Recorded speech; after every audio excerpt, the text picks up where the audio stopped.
नमस्कार छात्रों, मैं प्रियांशु मिश्रा स्वागत करता हूं आपका पॉलिटेक्निक सेमेस्टर क्लासेस के स्ट्रेंथ ऑफ मटेरियल के इस नए लेक्चर में। अभी तक मैंने आपको सिंपली सपोर्टेड बीम पे कोई भी लोड आ रहा हो तो उसके लिए रिएक्शन कैलकुलेट करना, शियर फोर्स कैलकुलेट करना और बेंडिंग मोमेंट कैलकुलेट करना बता दिया है, और उसके इजी से इजी मेथड हमने आपको बताए हैं कि कैसे कैलकुलेट करना है आपको। अब आज हम पढ़ेंगे कि किसी भी कैंटिलीवर बीम का शियर फोर्स और बेंडिंग मोमेंट डायग्राम हम कैसे कैलकुलेट करेंगे और कैसे बनाएंगे। ठीक है, तो इसके लिए आज का क्या कहते हैं टॉपिक हमारा क्या हो गया, कैंटिलीवर बीम। कैंटिलीवर बीम क्या होता है? कैंटिलीवर बीम हमने आपको ऑलरेडी बता दिया है कि जिसका कोई एक सपोर्ट जो होता है वो आपका फिक्स होता है और दूसरा सपोर्ट आपका फ्री होता है, स्वतंत्र रूप से लटक रहा होता है। तो इसको हम बोलते हैं त्रास धरण, या फिर इसको हम बोलते हैं कैंटिलीवर बीम। कैंटिलीवर बीम का हमने आपको फिगर भी बना के दिखा दिया था कि कैंटिलीवर बीम एक्चुअल में कैसे होता है, कि जिसका एक सिरा आपका फिक्स है और दूसरा सिरा आपका फ्री है। यानी एक एंड जो है आपका क्या कहते हैं, एक सिरा जो है आपका इस तरीके से फिक्स होता है, दूसरा स्वतंत्र होता है, लटक रहा होता है। अब इस तरह की कोई धरण आपको बेसिकली आपके घर के छज्जों में दिख जाएगी। सामान्यतः ये आपके घर का जो बाहरी हिस्सा, जो पोर्च वाला एरिया होता है, वहां पे जो बीम आपकी बाहर की ओर निकली हुई होती है।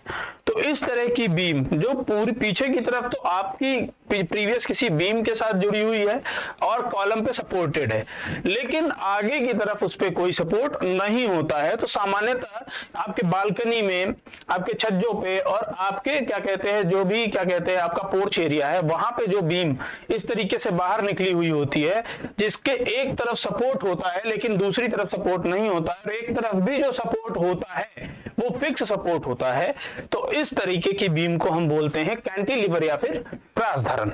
ठीक है, अब अगर मान लीजिए कि हम डिफरेंट लोडिंग कंडीशंस के लिए किसी भी कैंटिलीवर बीम पे आने वाले शियर फोर्स और बेंडिंग मोमेंट डायग्राम को समझने की कोशिश करेंगे। ठीक, तो सबसे पहले तो हमने कहा कि किसी भी बीम के लिए हम सिंपलेस्ट कंडीशन अप्लाई करते हैं। सबसे आसान तरीका, सबसे आसान क्वेश्चन जो बन सकता है आसान तरीके से जो उस पे लोडिंग आएगी, तो हम मान लेते हैं कि ये कोई बीम है और उसकी स्पैन लेंथ क्या है, L है, और उसके अंतिम सिरे पे एक लोड आपका W लग रहा है। ठीक है, और प्रश्न में आपसे पूछ ले कि इसका शियर फोर्स और बेंडिंग मोमेंट डायग्राम बनाइए, आप कर्तन बल और नमन आघूर्ण आरेख बनाइए। लेकिन हमने आपसे ये कहा था कि किसी भी बीम का, किसी भी धरण का कर्तन बल और नमन आघूर्ण आरेख बनाने से पूर्व हमें यह देखना होगा कि उस धरण पे जितने भी सपोर्ट्स हैं उन पे प्रतिक्रिया कितनी आ रही है, उन पे रिएक्शंस कितने आ रहे हैं। तो पहले तो हम ये देखेंगे कि इसमें सपोर्ट कंडीशन कितने हैं। सपोर्ट इसमें एक ही है, फिक्स सपोर्ट। अब इस भी फिक्स सपोर्ट पे कौन कौन सी लोडिंग आ सकती है, तो हमने आपको बताया था कि किसी भी फिक्स सपोर्ट पे 3 लोडिंग आएगी। एक तो आपकी हॉरिजॉन्टल लोडिंग, एक वर्टिकल लोडिंग और तीसरी बेंडिंग मोमेंट यानी आघूर्ण, यानी क्षैतिज बल, ऊर्ध्वाधर बल और आघूर्ण तीनों ही आते हैं। क्यों आते हैं ये हमने आपको बताया था कि कोई भी फिक्स सिरा होता है ना वो क्षैतिज दिशा में मूव कर सकता है, हिल सकता है, ना ऊर्ध्वाधर दिशा में हिल सकता है, और ना ही उसको रोटेट किया जा सकता है। तो इस वजह से जिन डायरेक्शंस में उसमें आपका प्रतिरोध उत्पन्न हो रहा है उन डायरेक्शंस में आपका इसमें रिएक्शंस डेवलप होगा, प्रतिक्रिया आएगी। तो मान लीजिए कि ये कोई आपका त्रास धरण है, कोई कैंटिलीवर बीम है। तो कैंटिलीवर बीम के एक सिरे पे लोड W लग रहा है A, इस पे हमने इसको मान लिया A पॉइंट और इसको हमने मान लिया B पॉइंट। अब हमसे ये बताइए कि इसमें रिएक्शन एट पॉइंट A क्या आएगा। तो सबसे पहले तो रिएक्शन एट पॉइंट A कितना आएगा, RV। अब चूंकि और दूसरा कौन सा आता है आपका क्षैतिज, RH, और तीसरा कौन सा आता है आपका मोमेंट। ठीक है, मोमेंट है ना। तो अब हमारा प्रश्न ये है कि हम किस आधार पर निर्धारित करते हैं कि इस पे कितना रिएक्शन आना है। तो हमने कहा कि भाई देखो, ऊर्ध्वाधर बल आ रहा है तो रिएक्शन सिर्फ और सिर्फ ऊर्ध्वाधर उत्पन्न होगा, यानी प्रतिक्रिया जो आएगी सिर्फ ऊर्ध्वाधर होगी। अगर क्षैतिज बल भी एक आधा आ रहा होता तो स्वाभाविक सी बात है कि उस पर जो प्रतिक्रिया भी क्षैतिज दिशा में कुछ ना कुछ आ रही होती, लेकिन ऊर्ध्वाधर बल आ रहा है तो प्रतिक्रिया सिर्फ और सिर्फ ऊर्ध्वाधर दिशा में होगी। ठीक है, इसलिए RH तो आपका 0 हो जाएगा, RH तो आपका कुछ होगा ही नहीं। तो बचा क्या आपका, बचा आपका सिर्फ और सिर्फ RV और सिर्फ मोमेंट। अब हमारा प्रश्न यह है कि हम RV कैसे कैलकुलेट करेंगे। तो RV कैलकुलेट करने के लिए हमने आपको बताया था कि किसी भी सपोर्ट पे कंडीशन अगर हमको निकालना है, अगर हमको रिएक्शंस कैलकुलेट करने हैं तो हम बेसिकली दो इक्वेशंस यूज करते हैं जनरली, जहां पे हमारे दो अननोन्स होते हैं। यहां पे भी हमारे कितने अननोन्स हैं, दो अननोन्स हैं, एक हमारा RV और एक मोमेंट। तो पहली इक्वेशन क्या यूज करते हैं हम, इक्विलिब्रियम इक्वेशन। इक्विलिब्रियम इक्वेशन को हम कैसे इस्तेमाल करते हैं कि ऊर्ध्वाधर दिशा में लगने वाले सारे बलों का योग जो होना चाहिए वो शून्य होना चाहिए, यानी net force in vertical direction should be 0। अब ऊर्ध्वाधर दिशा में जितने भी बल लग रहे हैं, vertical forces in force in vertical direction should be 0, net force in vertical direction should be 0। अभी ये बताइए कि ऊर्ध्वाधर दिशा में कितने बल कार्य कर रहे हैं। एक तो आपका W कार्य कर रहा है, दूसरा आपका RV काम कर रहा है, और दोनों ही अपोजिट डायरेक्शन में काम करेंगे। इसी की वजह से ये RV आ रहा है। और कोई बल कार्य कर रहा है, नहीं कर रहा है, तो RV बराबर हमारा क्या हो गया, W के बराबर, यानी जितना वर्टिकल लोड आ रहा है उतने इस पे रिएक्शंस डेवलप होंगे। अब हमारा अगला प्रश्न ये है कि मोमेंट कितना आएगा, M। तो अगर इस एंड पे मोमेंट हमको कैलकुलेट करना है, तो इस एंड पे अगर हमको मोमेंट कैलकुलेट करना है तो M हमारा M एट पॉइंट A कितना आ जाएगा आपका, ये लग रहा है बल और यहां से A तक की लंबवत दूरी, तो बल कितना कार्य कर रहा है W, और यहां से यहां तक की लंबवत दूरी है L, तो इस पे आघूर्ण कितना आएगा, MA कितना आ जाएगा, W इंटू L। अब हमारा प्रश्न ये है कि जो आघूर्ण है उसकी दिशा क्या होगी। तो आप ऐसे देख लो इस चीज को कि W लग रहा है और इस दिशा में हमारा मोमेंट कार्य करेगा, आघूर्ण कार्य करेगा, तो इस तरीके से हमारा आघूर्ण भी कार्य करता है। अब अगला प्रश्न ये आता है कि चलिए हमको मान लीजिए कि प्रतिक्रिया भी पता चल गई, हमको मोमेंट भी पता चल गया, लेकिन हमारा कर्तन बल कैसा निकालेंगे और हम नमन आघूर्ण कैसा निकालेंगे और इसका आरेख कैसे प्लॉट करेंगे। तो हमने क्या कहा था कि कर्तन बल निकालने के लिए आप किस दिशा से किसी भी दिशा में चल सकते हैं, यानी बाएं से दाएं या दाएं से बाएं किसी भी दिशा में आप कैलकुलेट कर सकते हैं। तो हमारा प्रश्न ये है कि अगर हम A पे कर्तन बल निकालने जाते हैं, अगर हम A पे कर्तन बल निकालते हैं तो जरा आप हमको बताएंगे कि शियर फोर्स, हम देख लो यहां लिख लेते हैं शियर फोर्स।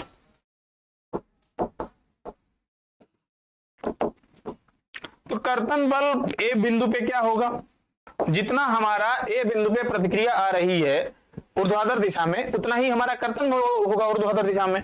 तो shear force at point A हो जाएगा हमारा RAV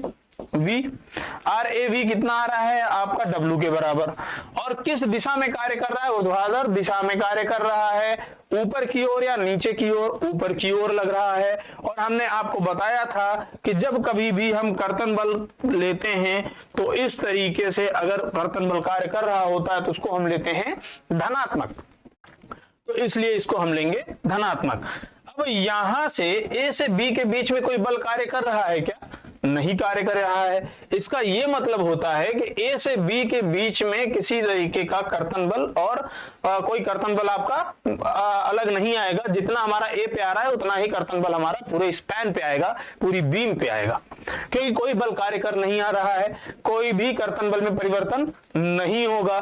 तो हमारा अब हमारा B पे लेकिन कर्तन बल हमको निकालना है कि B पे कर्तन बल कितना आएगा। तो स्वाभाविक सी बात है कि जब कर्तन बल A और B के बीच में कोई भी बल आपका कार्य नहीं कर रहा है, ठीक है, तो कर्तन बल एट पॉइंट A हमारा कितना हो गया W, तो इसके बीच में हमारा कर्तन बल कांस्टेंट होगा, तो कर्तन बल एट पॉइंट B कितना हो जाएगा, वो भी हमारा हो जाएगा W। लेकिन अब प्रश्न ये आता है कि कर्तन बल अगर B पे भी हमारा W हो जाएगा, कर्तन बल अगर हमारा B पे W हो जाएगा तो ये पॉजिटिव होगा या निगेटिव होगा, धनात्मक होगा या ऋणात्मक होगा। हम किस आधार पर निर्धारित करते हैं, हम इस आधार पर निर्धारित करते हैं। अब जरा देखिए कि B पॉइंट पे नीचे की ओर लोड कार्य कर रहा है या ऊपर की ओर, बी पॉइंट पे नीचे की ओर, तो इसको हम क्या बोलते हैं, पॉजिटिव यानी धनात्मक। अर्थात यह सिद्ध होता है कि बी पे भी जो हमारा कर्तन बल आएगा वो क्या होगा, धनात्मक। अब अगर इसका हम कर्तन बल आरेख खींचने को चलते हैं, मान लें हम इसका कर्तन बल आरेख अगर हम खींचें, तो कर्तन बल आरेख हम कैसे खींचेंगे, हमने एक बीम की लंबाई की यहाँ पे उसी के, जब देखिए हमेशा इस प्रश्न करते वक्त इस चीज का ध्यान रखिएगा कि जहां आप ये फिगर बनाइएगा उसके नीचे की जगह छोड़ते हुए चलिएगा। पॉलिटेक्निक वालों को बता रहा हूं मैं स्पेशली ये कि आप नीचे की जगह आपने छोड़ते चलिएगा। इसका फायदा ये रहता है, आप साइड में क्वेश्चन सॉल्व करिएगा, जिधर आप बीम बनाइएगा उसके नीचे की स्पेसिंग छोड़ते चलिएगा, आपको कर्तन बल और नमन आघूर्ण खींचने में आसानी होगी। अब मान लीजिए कि हमको क्या करना है भाई, कि कर्तन बल कितना आ रहा है, ए पे कर्तन बल कितना आ रहा है, यहां से ए पे हमने इसको मिलाया, ए पे कर्तन बल आ रहा है हमारा W, ए पे कर्तन बल आ रहा है W, और बी पे कर्तन बल कितना आ रहा है आपका, बी पे भी कर्तन बल आ रहा है W, तो इसको हमने ऐसे मिला दिया, ये हो गया पॉजिटिव, और इसको बोलेंगे हम W। ये आपका है कर्तन बल आरेख, इसको हम बोलते हैं शियर फोर्स डायग्राम। क्या बोलते हैं, शियर फोर्स डायग्राम। अब हमारा अगला प्रश्न आता है भैया कि ये बताइए जरा कि जो नमन आघूर्ण आरेख बनेगा वो कैसे बनेगा। तो उसके लिए हमें हर बिंदु पे नमन आघूर्ण निकालना होगा। तो हर बिंदु पे नमन आघूर्ण निकालने के लिए हमने आपको क्या बताया था कि किसी भी बिंदु पे नमन आघूर्ण निकालने का बेहतर तरीका ये होता है कि अब हम पहले तो एक कोई या तो सेक्शन मान लें, एक सेक्शन कट कर लें एक्स डिस्टेंस जहां से लोड कार्य कर रहा है, और हर बिंदु पे क्या कहते हैं एक्स की वैल्यू अलग अलग रखते जाएं, उस आधार पे हम एक्स को कैलकुलेट कर सकते हैं।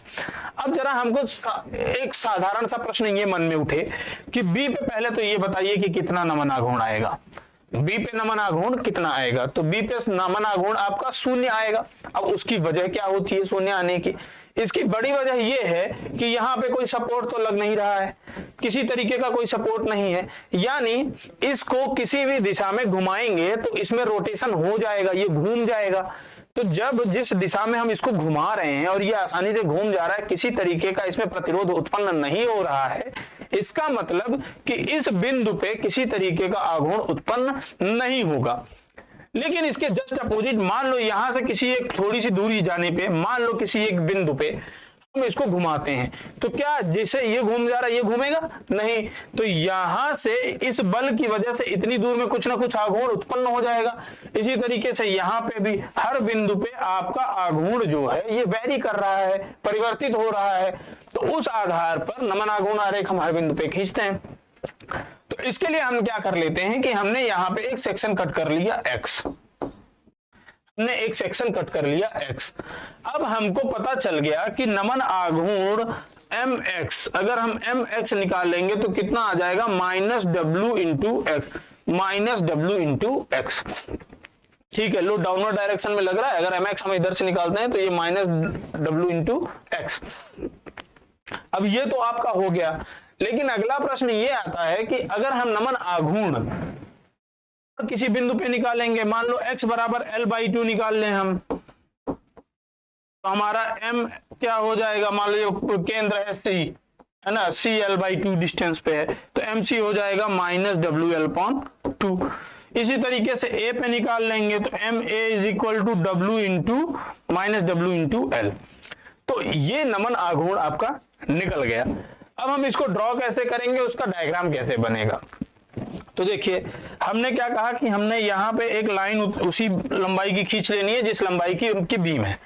फिर उसके बाद हमने कहा कि पहले इस बिंदु पे देखो नमन आघूर्ण शून्य है, फिर कुछ ना कुछ बढ़ेगा, लेकिन कैसे बढ़ रहा है, निगेटिव बढ़ रहा है।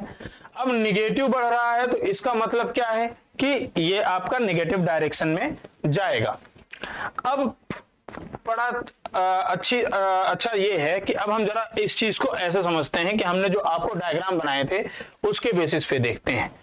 उसके बेसिस पे देखते हैं तो हमने क्या कहा था कि जब कभी भी कांस्टेंट पॉजिटिव हो, कांस्टेंट हो और पॉजिटिव हो, तो अब उस केस में क्या होता है, सिर्फ आपका कांस्टेंट पॉजिटिव का डायग्राम हमने ये बताया था, आपका कांस्टेंट पॉजिटिव का शेप हमेशा ये होगा, ठीक है, तो अब ये बताइए कि कांस्टेंट पॉजिटिव का शेप ये होगा और ए बिंदु पे हमारा नमन आघूर्ण कितना आ रहा है, W इंटू एल, और कांस्टेंट पॉजिटिव का शेप आपका क्या होना चाहिए, ये होना चाहिए। तो ये हो गया आपका निगेटिव और ये हो गया WL, ये हो गया आपका बेंडिंग मोमेंट डायग्राम, यानी बी पे 0, उसके बाद ये इस तरीके से बढ़ता चला गया और कहां पहुंचा आपका WL। ठीक, तो ये कर्तन बल और नमन आघूर्ण आरेख आपका किसी भी धरन का इस तरीके से आपका बनेगा। ठीक, कर्तन बल और नमन आघूर्ण आरेख समझ में आ गया होगा, जहां तक उम्मीद है आपको ये चीज समझ में आ गई होगी। ठीक है, कर्तन बल और नमन आघूर्ण आरेख किसी भी प्रास धरन, किसी भी कैंटिलीवर बीम का किस तरह से बनेगा, इसको हम इस तरीके से कर सकते हैं। आप इस चीज को एक बार और वीडियो रिपीट करके देख लेंगे तो आपको चीजें और बेहतर समझ में आ जाएंगी। चलिए, ये तो हो गया आपका कि अगर कोई प्रास धरन पे पॉइंट लोड अगर एंड पे लग रहा है तो आपका इस तरीके से होगा। लेकिन अब अगला प्रश्न, इसी प्रास धरन में दूसरा केस ले लेते हैं, केस 2। दूसरा केस कि अगर कोई प्रास धरन इस तरह से है, स्पैन L है और यहां पे W लोड कार्य कर रहा है इसके केंद्र पे,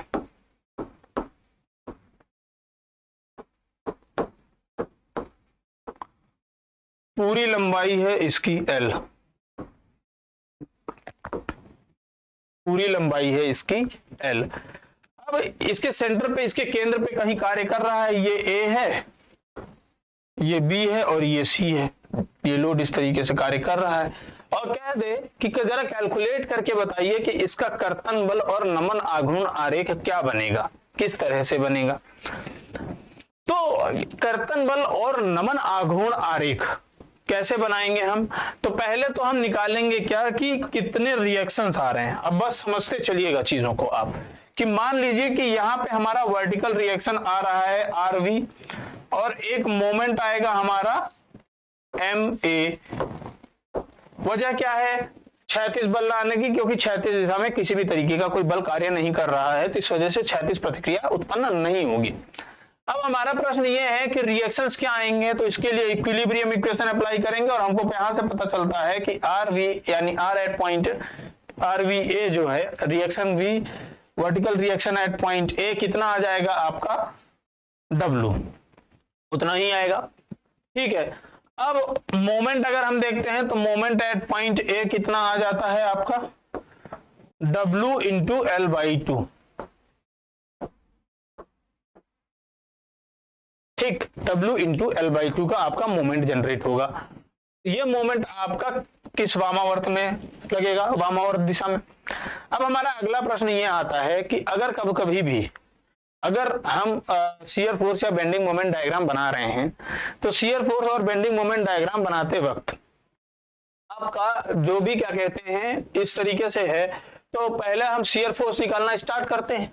तो शियर फोर्स जब हम कभी भी, मान लो यहां से हम शियर फोर्स निकालें, लिख देते हैं शियर फोर्स कर्तन बल, तो सबसे पहला पॉइंट हम A लेते हैं। तो यहाँ पे जो shear force at point A आएगा, ये आपका ऊर्ध्वाधर प्रतिक्रिया जो आपकी A पे आ रही है इसके बराबर होगा, और कितना होगा W के बराबर।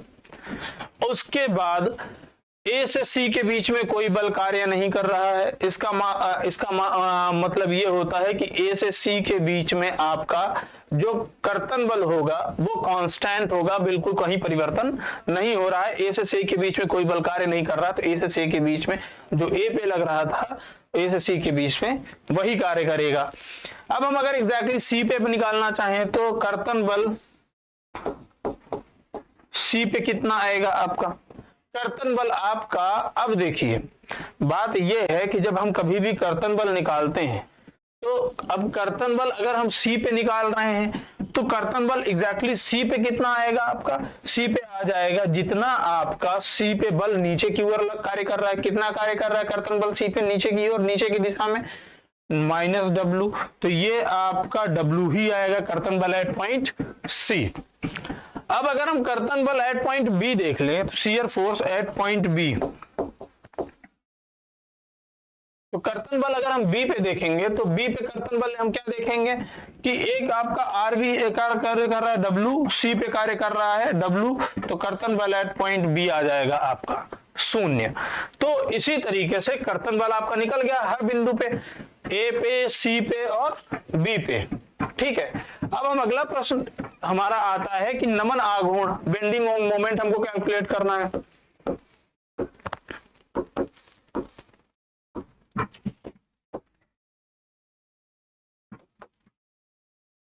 नमन आघूर्ण निकालना है, तो सबसे पहला प्रश्न, नमन आघूर्ण बी पे क्या होगा 0, नमन आघूर्ण बी पे क्या होगा 0, सी पे क्या होगा 0, क्योंकि सी से पहले बी पे कोई लोड कार्य नहीं कर रहा है, कोई बल कार्य नहीं कर रहा है, तो सी पे हमारा 0 होगा। इसके बाद से हमारा नमन आघूर्ण लगना स्टार्ट करेगा, क्योंकि यहां के बाद इस बल का प्रभाव आपका बल से लंबवत दूरी का प्रभाव दिखना प्रारंभ होगा। ठीक है, तो shear force bending moment at point अगर हम बी पे देखें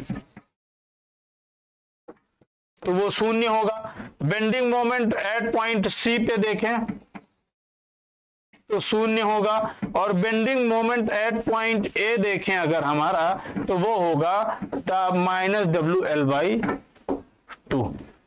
अब इसका कर्तन बल और नमन आघूर्ण आरेख खींच लेते हैं इनके आधार पे।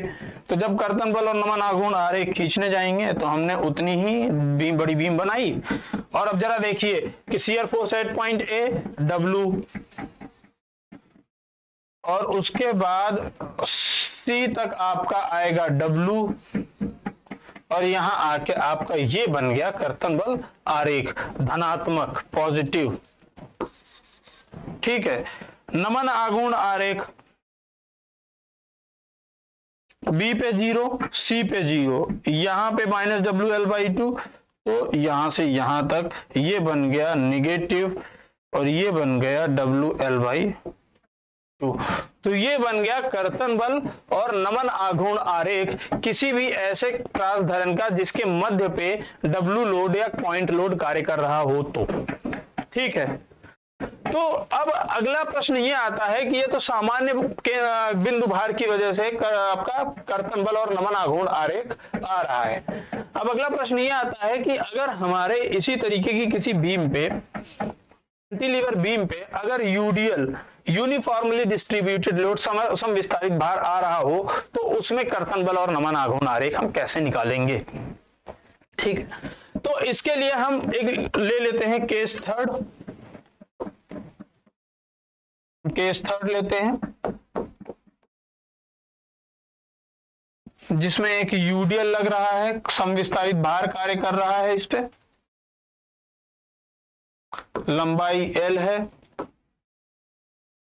इंटेंसिटी इसकी तीव्रता W किलो न्यूटन पर मीटर की है, A है, B है। हमने क्या कहा कि पहला कार्य होता है हमारा रिएक्शन कैलकुलेट करना, तो रिएक्शन एट पॉइंट A जब देखेंगे हम तो A पे हमारा एक रिएक्शन आएगा RA ये, और एक मोमेंट आएगा MA। तो पहला हम रिएक्शन कैलकुलेट करते हैं, तो ऊर्ध्वाधर दिशा में जितने भी बल कार्य कर रहे हैं RA बराबर W इंटू L, नीचे की ओर सिर्फ और सिर्फ WL कार्य करेगा, W into L, W load और L स्पैन की लेंथ, W इंटू L।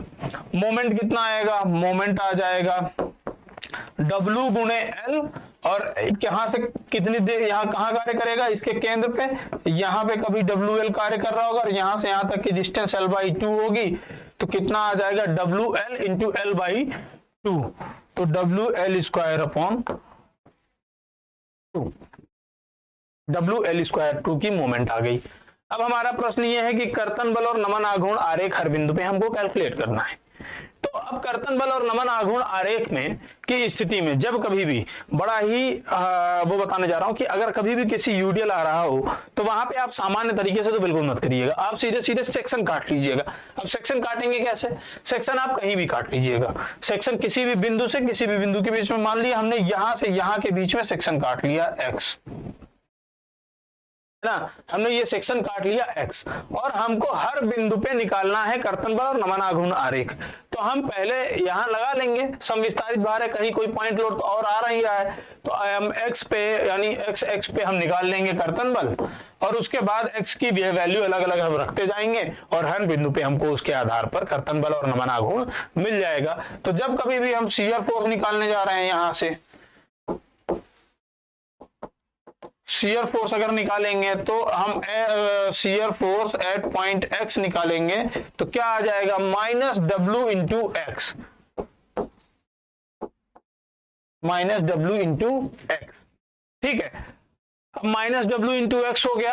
अब इस x की वैल्यू आप अगर अलग अलग रखते जाएंगे तो आपको अलग अलग बिंदु पे अलग अलग कर्तन बल मिलता जाएगा। मान लीजिए कि हम L/2 at the rate x is equal to L/2 पे रखे तो shear force at point C यानी केंद्र पे कितना हो जाएगा, माइनस WL/2।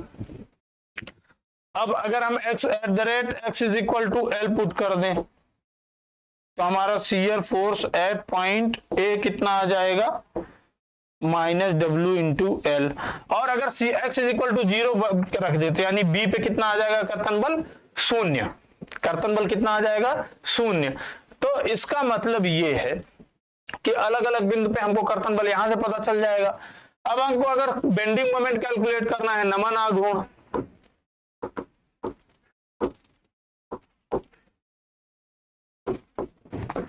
तो मोमेंट एट पॉइंट x क्या हो जाएगा, देखिए bending moment at point x कितना हो जाएगा आपका, W into x, W into x तो लोड हो गया और कितनी डिस्टेंस पे कार्य करेगा, यहां से इसके केंद्र पे यानी x/2 पे into x/2 minus W into x, तो ये हो जाएगा माइनस WX²/2।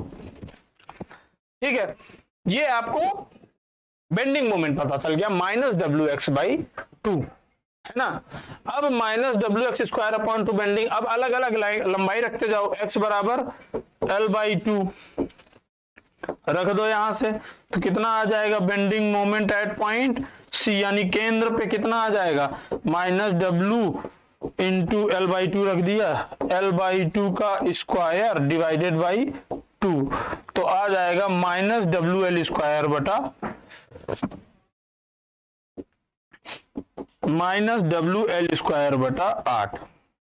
इसी तरीके से अगर हम केंद्र पे रख दें ए पे निकालेंगे तो वहां पे x इज इक्वल टू क्या हो जाएगा आपका L, तो यहां से आ जाएगा माइनस WL² बटा 2। तो ये आपका कर्तन बल और नमन आघूर्ण हर बिंदु पे अलग अलग तरीके से आ गया। अब अगर आप अगला प्रश्न ये है कि ड्रॉ कैसे करेंगे, क्या शेप बनेगा। अब चलिए हमने आपको क्या बताया था, जब कभी भी कर्तन बल या नमन आघूर्ण आरेख हम खींचते हैं, ठीक है, तो कर्तन बल और नमन आघूर्ण आरेख खींचने के लिए हमने आपसे क्या बताया था कि जो कर्तन बल बनेगा यहां से,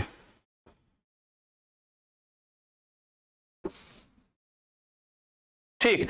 अब जरा देखिएगा, ध्यान से देखिएगा कि जब कभी भी कर्तन बल बनेगा तो हमने कहा था कि जब कांस्टेंट हो, ये कांस्टेंट है और लोडिंग क्या है आपकी, कांस्टेंट है और क्या है, कांस्टेंट और नेगेटिव है, कांस्टेंट और निगेटिव, कांस्टेंट और निगेटिव। निगेटिव क्यों, नीचे की ओर बल कार्य कर रहा है और है क्या, कांस्टेंट और निगेटिव।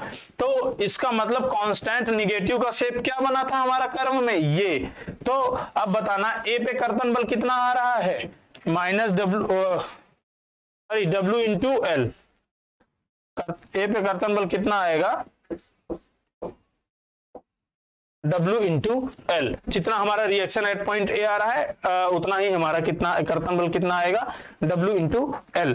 ठीक है, तो इस तरीके से कर्तन बल हमारा ए पे कितना आ जाएगा, W इंटू एल, और आपका बी पे कितना है, शून्य, और बाकी वेरिएशन हो रही है कुछ इस तरीके से। तो ये आपका बन गया कर्तन बल आरेख, सीधी लाइन है, ये कोई कर्व नहीं है। तो ये हो गया पॉजिटिव, ये हो गया W इंटू एल, ये आपका हो गया SFD। अब अगला प्रश्न कि बेंडिंग मोमेंट डायग्राम बनाना हो, उसका नमन आघूर्ण आरेख कैसे बनाएंगे। तो ये देखिए ये पॉजिटिव है, डिक्रीजिंग है। पॉजिटिव डिक्रीजिंग का कर्व क्या पढ़ा था आपने? पॉजिटिव डिक्रीजिंग का कर्व क्या पढ़ा था? पॉजिटिव डिक्रीजिंग, ये पॉजिटिव है ना, और पॉजिटिव डिक्रीजिंग का कर्व आपने पढ़ा है ये। पॉजिटिव डिक्रीजिंग का कर्व आपने पढ़ा है ये। तो इसका नमन आघूर्ण अगर हमको खींचना हो तो इसका नमन आघूर्ण आरेख हम कैसे खींचेंगे, इसके लिए हम मिलते हैं अगली क्लास में, जहां पे हम आपको बताएंगे कि किसी भी कैंटिलीवर बीम के लिए हम कैसे नमन आघूर्ण आरेख अगर वीडियो लग रहा हो तो ड्रॉ करेंगे। फिलहाल के लिए आज के लिए इतना रखते हैं। यहाँ के बाद हम अगली क्लास में आपको लेके आएंगे कैंटिलीवर बीम और कैंटिलीवर बीम के साथ ओवरहैंगिंग बीम के कुछ क्वेश्चंस और आपके प्रीवियस ईयर एग्जाम्स के कुछ क्वेश्चंस। तब तक के लिए हमारे साथ बने रहें, हमारे चैनल को लाइक करें, सब्सक्राइब करें और शेयर करें। Thank you very much.